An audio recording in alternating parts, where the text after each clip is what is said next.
Welcome to Q&A with Prabhu Chawla. Most important topic of discussion these days is whether the telecom companies should be saved by the government or let them fight their battle themselves. If you go by the liberal economists, they will always say that whenever the industry goes sick, government should come out of and support them fully. Only 2 weeks ago, Government of India announced such a liberal package of income tax concessions that economy is still to recover from that. And now they want to announce another settlement for the telecom companies. Two questions are very important. One is a couple of important questions which should be answered first before government gets in and gives away some kind of a maximum doling out. Number one question, who is responsible for their bad economy? Number two, are they themselves responsible? First question should be answered that it is not the government which has caused that kind of a massive distress to them. Their own operational system is responsible for the collapse of their model. They themselves have been claiming for the past 25 years, ever since these cell phones were started in this country, 94 for the first time they were started, they have been claiming that they have been huge success for them. It was a good business model.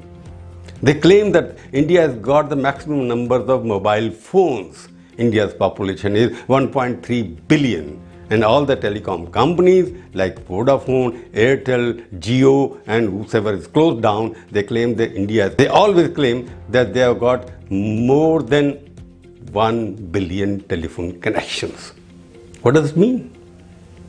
Because they have been expanding very fast. They have been spending very fast at the cost of quality of service being provided to the consumers. If you have got more than 1 billion connections in a country of 1.3 billion, it means either people have 5 telephones per person or they're inflating their figures. How many of them are active? If they're expended so much, it means they must have expended money also on these kind of expansion. Other question is, it has been very high cost development. They have made huge profits in the beginning from 94 onwards when they were given licenses almost free. They made billions of dollars. They were charging 15 rupees per minute. Nobody stopped them. But suddenly 5 years later they started crying when the auction was done. They said maximum money is being charged because we can't afford this auction. They lobbied for it again and then they forced the government to accept some kind of policy that we will be going by revenue sharing arrangement, adjusted revenue arrangement. That means if the spectrum fees was 10 rupees, there was a ratio fixed that government of India would charge X amount from their collections. So far so good. Now they find themselves a huge debt. All the telecom companies owe about 7 lakh crore rupees to the various banks and financial institutions. Recently, Supreme Court dealt a severe blow to both Vodafone, Airtel, asking them to deposit 90,000 crore rupees as AGR, adjusted revenue. What was that? Because they have not been paying, they are saying Government of India is asking for to share revenue on the other services provided by those companies, like you got SMS, you got WhatsApp services, you got data. Government of India says, okay, we are giving spectrum is being used by all the services, therefore you must share that revenue as well. They went to various courts, they lost it, and Supreme Court also said, okay, you have to pay, and they have been given 3 months' time to pay up. As usual, they're crying foul. If we have to pay 90,000 crore rupees, we will go bankrupt. In fact, Vodafone International declared that we have declared the Indian unit as bankrupt. Yes, consumer has benefited because there is a competition. New big brother has come in the form of Jio. Mukesh Ambani has introduced something. India is the only country where data is the cheapest. He has the cash and therefore he is throwing the competition out. That is the allegation. Vodafone can't survive in India, but internationally it is one of the biggest companies in the world. Airtel has been making profit when they were running from 94 onwards. Question is, when the money was being charged heavily from the consumers, they did not cry at that time. Airtel has become, Vodafone has become, Esser was sold, Esser were the people who got it and they sold their company for billions of dollars to Vodafone. Tata also got out of it, they sold it. Aircel also got out of it, they sold it. Each one of the promoters made billions of dollars by selling it. When they made good money when the going was good, why can't they pay money when the going is bad? Why can't they pay on the basis of market forces? Why are you giving cheap services to the consumer? If the cost has gone up, you must ask consumer to pay for more. You will have less subscription, but you will make money. But they want to force the government to give its share of money to them. Government is already suffering. Its budget deficit is going up.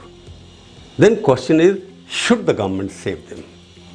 Why should government, now even the civil aviation sector is also in trouble. Most of the airlines are closing down. Government is pumping money into Air India because it's owned by the government in India. If you follow the example of bailing out every sick sector, then government of India will be left with only one job. Don't bother about education, don't bother about health, don't bother about social sector, go on saving the big industry. They have already given income tax concession about 2-3 months ago. They have given another 25,000 crore rupees for the real estate sector, the builders who were taken money and run away out of the country. So why should government of India save them? Because they say jobs will be lost, millions of people will lose their jobs. That is a threat they always give, but nowhere in the world government of the day or government of that country comes into the picture, intervenes and gives money out of their own pocket to save the rich industrialist. Because each one of the owner of telecom company has become richer while their companies are becoming poorer. Yes, government of India may be charging heavy spectrum charges, but it's a competitive bid. You bid for it, you got it, and you must pay for it. Supreme Court judgment comes, you can ask for the relief, okay, penalty and interest rate should be abolished. Finance Minister of country has given the statement, she would consider, okay, penalty and other excessive charges we can consider and give them some benefit. The question which remains unanswered is, why the sixth sector in our economy always lobbies and blames the government for their own fault? This is happening for the past couple of days because the industrial lobbies are so strong, they are in a position to use all the handles they have got to create an environment that it is the government policy which is causing economic distress. In fact, it's the faulty functioning model, 90,000 crore rupees if they have to pay.